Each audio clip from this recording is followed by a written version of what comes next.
मैं उसी पे आ रहा हूं, मैं उसी पे आ रहा हूं। $30 ट्रिलियन का एक करार हुआ है। $30 ट्रिलियन। अब ये पाकिस्तान जो छिल्लर में काम करता है, चवन्नी कन्नी, 400 मिलियन, 200 मिलियन, कभी सऊदी से, कभी कुवैत से, कभी यूएई से पेट्रोल और कर्ज माफ करवा लिया। आप इससे भारत का कंपेयर करके अनफेयर कर रहे हैं। You are insulting India. We should not insult India.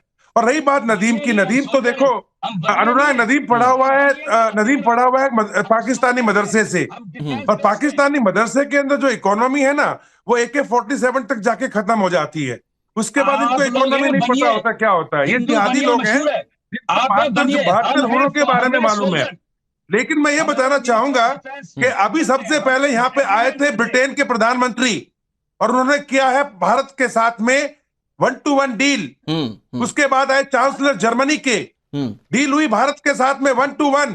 फिर यूरोपियन यूनियन के लीडर्स आए और फ्री ट्रेड डील का, एक मिनट, आपको समझ में नहीं आएगा, मदरसे में नहीं पढ़ाते हैं, इसको बोलते हैं statement of intent. Sir Nadeem, statement of intent. Statement of intent का मतलब है कि आपने लेटर ऑफ इंटेंट आईना और दिखाना चाह रहा हूं मैं। स्टेटमेंट दिनेश नैन सर, एक आईना और दिखाना चाह रहा हूं। बड़ा गजब का था कि पाकिस्तान कह रहा था हम अपना अलग नेटो बनाएंगे, वो सऊदी अरब भारत के साथ डील करके चला गया। ये पाकिस्तान की हैसियत है। नैन सर, दिनेश नैन सर, इनके साथ डील करना। मैं अभी बताऊं, अनुराग में कंप्लीट कर लूं। देखो, इसके बाद में अभी कनाडा आने वाला है, ऑस्ट्रेलिया आ रहा है, जापान की विजिट है मार्च के अंदर। ओके, इनको समझ नहीं आ रही, पूरी दुनिया में भारत का जो है फ्री ट्रेड डील चलने वाला है। भारत एक बहुत बड़ी मार्केट है, और जब बताया ना 2 बिलियन लोग मार्केट के, तो यूरोप और भारत के जुड़ गए हैं। और हमारा लक्ष्य सर इकोनॉमी में बढ़ने का है, हमारा लक्ष्य इकोनॉमी में बढ़ने का है। पाकिस्तान का लक्ष्य जो है ये नदीम, वो चरण वंदना में आगे बढ़ने का है। बात करता है बैठ करके, चिल्लर लेके आता है। ठीक है, सऊदी अरब से भी भीख मांगने से निकाल दिया इनको, इंडोनेशिया ने बाहर निकाल दिया भीख मांगने से। इनको जो है अर्दोगन तुर्की ने भी निकाल दिया, तुर्की ने भी निकाल दिया, बोला भागो यहाँ से। ये उनके साथ जाते हैं, ये उनके साथ जाते हैं कि बोले साहब हम अपना मुस्लिम ब्रदरहुड वाला एक अलग संगठन बनाएंगे, ये कर नहीं पाते। मैं दिनेश नैन सर आ रहा हूं आपके पास। दिनेश नैन सर मैं आ रहा हूं आपके पास। मेजर नदीम जी थोड़ा सा वेट सर, गैरतमंद है ही नहीं। ठीक है सर, ओके। जहांगीर जी कुछ कहना चाह रहे हैं। जहांगीर भाई, सारी बात ठीक है, मतलब आप वो जिसको आप डील कह रहे हैं ना सर, उसको कटोरा लेकर भीख मांगना कहते हैं, वो डील नहीं होती है। तो आप आज तो कम से कम समझ पा रहे होंगे कि कैसे डील करना होता है, बड़े देश कैसे डील करते हैं आपस में। आप तो मुस्लिम नेटो बनाने चले थे, वो सऊदी अरब भारत आ गया था। सर बड़ी मेहरबानी, मुझसे जो है ना बड़े सीनियर लोग बैठे हुए हैं, दिनेश साहब बैठे हुए हैं, आप बैठे हुए हैं, 2-4 और सीनियर, मस्ती खान साहब बैठे हुए हैं, नदीम साहब जिससे मैं सीखता हूँ, अब बल्कि मैं आप सबसे सीखता हूँ, क्योंकि मैं even though I have did my PhD but मैं स्टिल मैं सीखता रहता हूँ। अच्छा, इसमें दो चीजें सुन लीजिएगा। देखें, अगर हमने सऊदी अरब से वो पे किया है तो उसमें सबसे ज्यादा मरोड़ जो है वो इंडिया को ही हो रही थी। अच्छा। अगर हमने तुर्की के साथ किया हुआ है तो वो उसमें सबसे ज्यादा मरोड़ इंडिया को ही हो रही थी। और दूसरी बात ये कि अगर हमें क्या मरोड़ होगी सर, आप तो अपनी मौत खुद मरने वाले हैं, हमें क्या मरोड़ होगी इसमें?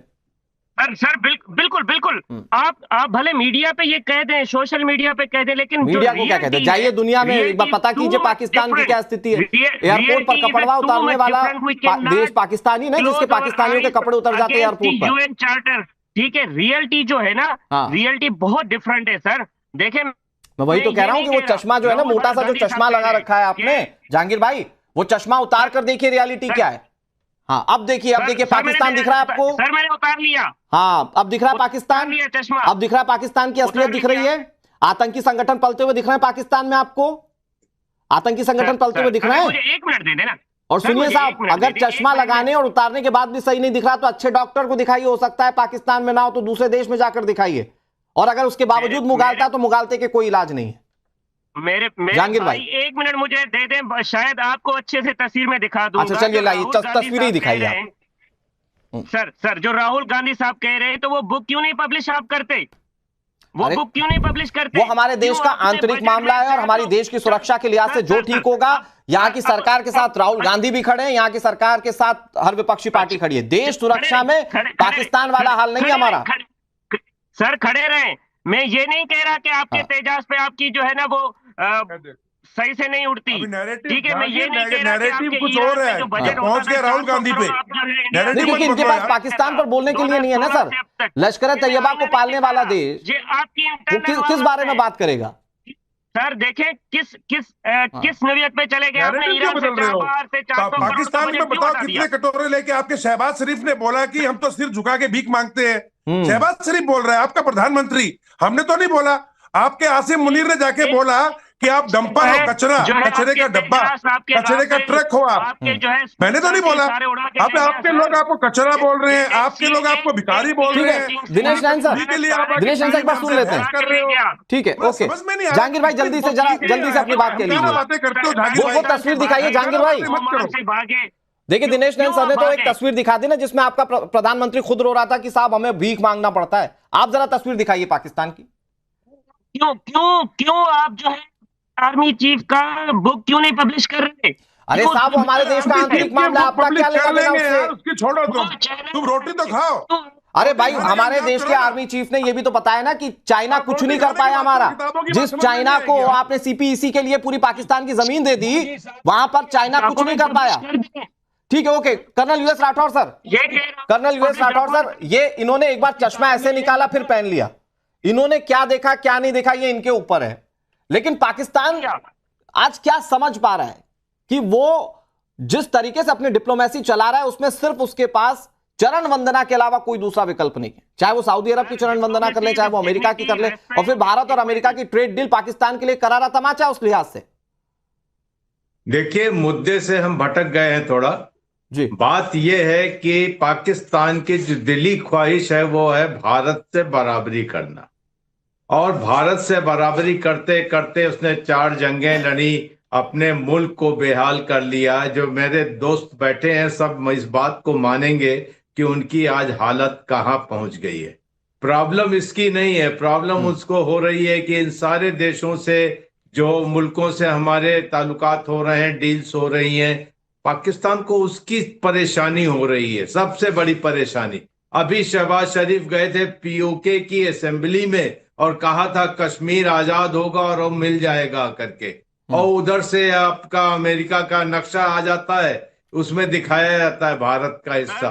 तो कहीं ना कहीं मायूसी तो होगी। और दुनिया जानती है कि पिछले 6 महीने से ये राम और श्याम कितनी मुश्किल, कितनी मेहनत कर रहे हैं। कभी सूटकेस लेके जाते हैं, कभी रेयर अर्थ बेचते हैं, कभी कहाँ खड़े मिलते हैं। अब सऊदी अरेबिया के साथ डिफेंस डील कर लिया है। कल को अगर पाकिस्तान के साथ लड़ाई होती है, मुझे तो समझ में नहीं आता है कि सऊदी अरेबिया आपकी किस तरीके से मदद करने आएगा।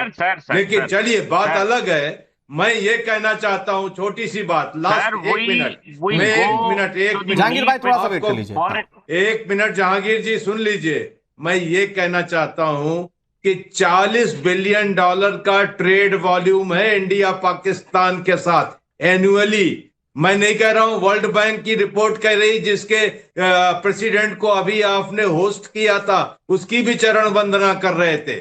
भारत के साथ ट्रेड नहीं करोगे, बाकी जगह ले जाके सूटकेस दिखाओगे, तो आप हमारी बराबरी करना छोड़ो, आप वास्तविकता में जियो। आपको कोई भी थोड़ी हवा दे देता है तो आप चल देते हैं। गाजा की पीस कमेटी में क्या आ गए, हवा लग गई, इजराइल ने उठा के पटक दिया, ठंडे हो गए। तो अपने लीडर्स को बोलो, थोड़ी सी वो रखें, कैरेक्टर रखें। हर आदमी हड़काता है लेकिन मानते नहीं, खुद कहते हैं कि भीख मांगने में शर्म आती है, उसके बाद आपके ऊपर क्या कोई नुक्ताचीनी करेगा। ठीक है जहांगीर भाई, जल्दी से जवाब दे दीजिए। इतना ही ना देखना काफी है या कुछ और देखना चाह रहे हैं? पाकिस्तान ने डिस्टेबलाइज नहीं किया, सारे को किया तो इंडिया ने किया। देखें, आप ढाका से निकले, बंबई से होते हुए, दिल्ली से होते हुए आप कंधार ताजिकिस्तान जा सकते थे। आपने जाके 2016 से 2024 तक 400 जहांगीर भाई करोड़ का जो है वो घाटा कर दिया हर साल। जहांगीर भाई ये हमारे पास पैसे है ना, तो हम घाटा भी सह सकते हैं, कर्ज में नहीं जी रहे हैं। सुनिए ना, सुनिए, मैं आ रहा हूं आपके पास, फिर से आ रहा हूं। सुनिए मेजर नदीम, मोहम्मद मलिक और जहांगीर भाई, हमारे साथ कई सारे पाकिस्तान के मेहमान जुड़े हुए हैं। और मोहम्मद मलिक जो कि पाकिस्तानी जर्नलिस्ट है। सर आप जर्नलिस्ट है, कम से कम आपसे उम्मीद करेंगे कि आप देश के ये हालात देखें और शिया नेता जो बात कह रहे हैं उस बात को बहुत गंभीरता से लेकर जवाब देंगे कि भाई आतंकवाद को आपने पाला, और यही वो लाइन है जो भारत कहता रहा है कि आप आतंकवादियों को पालते रहें। आज खुद के आप बम ब्लास्ट हो रहे हैं और आपके नेता वही सवाल उठा रहे हैं। बहुत बहुत शुक्रिया आपका। और मैं चाहूंगा कि 3 मिनट अगर आप मुझे दे दें। सर तीन मिनट नहीं हो पाएगा, आप जवाब दीजिए, मैं आपसे आपका जवाब 2 मिनट दें। ठीक है, जल्दी आपके अंदर कैपेसिटी है, आप एंकर हैं, आप अपने मेहमानों को तो प्रॉपर सुन रहे हैं, आपसे बुलंगड़ियां मार रहे हैं, आप उनको सुन रहे हैं। आप हमें 4 गेस्टों को 3 को बुला रहे हैं, तो हमारा टाइम भी उतना ही इंपॉर्टेंट है जितना आपका है, तो सुन लिया करें हमें भी। आपने अभी मुझसे सवाल किया, 4 डॉक्यूमेंट्री दिखा चुके हैं, तो हमें डिफेंड के लिए बुलाते हैं या आप हमारी आवाज नीचे करने के लिए बिठाते हैं? अगर आपने सवाल किया तो उसका पूरा मोहम्मद मलिक जवाब साहब ज्ञान मत दीजिए, आप मुद्दे पर आइए ना। मोहम्मद मलिक नहीं, doctor Mohammad Yasin Malik. Doctor Mohammad Yasin Malik from very literate family, please. नाम को लाजमी यासीन के साथ जोड़ा करें। यासीन मेरा जिगर है, जान है, और मेरी माँ बाप ने मुझे नाम दिया, और उसी नाम यासीन की वजह से दिया है जो आज मैं इतना ज्ञान नहीं सुन पाऊंगा आपका। हाँ, जेल में है, जेल में है, तुम्हारा भी नंबर आएगा अभी। देखिए, अभी मैंने कहा ना कि 1 मिनट मुझे दीजिएगा। अरे भाई, आपके यहाँ पर नेता खुद कह रहे हैं कि आप लोगों ने आतंक को पनपाया, जवाब दीजिए ना इस पे। 1 मिनट, आपके यहाँ पूरी तरीके चलती है, किसान 1 सेकंड मिलता है पार्ट टीवी पे। मणिपुर तारीख इस टाइम चल रही है, खालिस्तान की तारीख इस टाइम चल रही है, उन लोगों को देना उनका हक। हम इनको हक दे देते हैं, जिन्होंने जो कहा है हम उनसे माजरत करेंगे, उनके पास जाएंगे और उनका चलो शुरुआत करो, उसके बाद ऐसे योगा जैसा तुम चाह रहे हो। यूनुस शुरुआत करो, बिस्मिल्लाह करो। अरे यूनुस बिस्मिल्लाह करो, यूनुस बिस्मिल्लाह करो। 2 बलूचिस्तान, 2 खैबर पख्तूनख्वा, बिस्मिल्लाह करो। अरे बिस्मिल्लाह करो, अभी आपने जवाब दिए, बिस्मिल्लाह करो। हम देखेंगे, हम सोचेंगे, यासीन मलिक बिस्मिल्लाह करो। नहीं चिल्लाओ मत, पहले अपनी बात पे रहो। हम दे देंगे, आप दे दोगे ना बलूचिस्तान, ऐसा है ना, दे दोगे ना खैबर पख्तूनख्वा। मलिक साहब, आपके 11 एयरबेस तबाह हुए, जो आज तक मलबा जो इकट्ठा कर रहे हो ना आप, वो हमने तबाह किए हैं, घर में घुसकर मारा है। आप गए थे अमेरिका के पैर पड़ने, फिर गए थे कि साहब एक बार फिर से सीज फायर करा दो। नहीं सुनिए, ऐसा है मलिक साहब, आप पुरानी बातों पर बात मत कीजिए। आप जर्नलिस्ट ना वहां के, मुझे बताइए, जो रिजवी साहब कह रहे हैं, आपके यहाँ के जो बड़े शिया नेता हैं, वो कह रहे हैं कि आतंकवाद को पनपाता है पाकिस्तान, वहां की सुरक्षा एजेंसी वहां के लोगों की सुरक्षा के लिए माकूल नहीं है। इस पर जवाब दीजिए ना सर। टोटी पे सवाल है, उसी तरह जिस तरह पहलगाम में आपके लोगों ने आपसे सवाल किया था, उसी तरह जिस तरह बंबई अटैक्स में आपके लोगों ने आपसे सवाल किया था। हमारे लोग यही कहते हैं कि पाकिस्तान को पूरा कब्जा ही लो। हमारे लोग तो खुल के कहते हैं, हमारे लोग तो खुलकर कहते हैं कि आतंक को अगर कोई पनपाता है तो वो पाकिस्तान पनपाता है, जो आपके नेता भी कह रहे हैं। हमारे बच्चे खत्म हुए, हमारे बच्चे शहीद हुए, उन्होंने ये सवाल किया। और हर जो नागरिक है, हर जो शहरी है, वो अपनी स्टेट से सवाल करता है कि तो कर तो रहा है भाई, आपके यहाँ का नेता रिजवी सवाल कर तो रहा है कि आप ही तो आतंक को पनपा रहे हैं। मेरा नेता नहीं है, वो अपना नॉलेज पूरा कर, वो मेरा नेता नहीं है, वो मस्जिद का इमाम, बरगाह का इमाम है, मेरा नेता। अरे पाकिस्तानी तो मानेगा ना भाई, पाकिस्तानी तो मानोगे ना, पाकिस्तानी तो है ना वो। अगर वो पाकिस्तानी है तो वो कह रहा है ना पाकिस्तान की आवाम से और पाकिस्तान के नेताओं से कि वहां के पाकिस्तानी ही आतंक को पनपा रहे हैं। यासीन मलिक पूरे ईरान के अंदर हथियार देते हो, ईरान के अंदर पूरे धमाके कराते हो शियाओं के अंदर, जिसको तुमने आज अपनी यूएस राठौर सर, जल्दी से सर, मैं चाहता हूं सिर्फ 1 मिनट में आप बताइए कि ये जो पाकिस्तान के रिजवी साहब कह रहे हैं कि पाकिस्तानी आतंक को पनपाता, ये कितनी बड़ी बात है और इस पर इनको कितना आत्ममंथन करने की जरूरत है। ये देखिए, यासीन साहब ने 3 मिनट मांगे थे, 2 मिनट खुद उन्होंने जाया कर दिए। मैं ये कह रहा हूं कि पाकिस्तान में जो माइनॉरिटीज है, उनकी जान की कीमत क्या है, क्या कीमत है। लश्कर जहांगीर का सिर्फ गठन हुआ था कि वो सिर्फ शिया मारते थे, शिया मारने के लिए गठन हुआ था। जितने जाते थे जियारत करने के लिए ईरान, वो बॉर्डर पे मारे जाते थे बसों से उतार करके। किस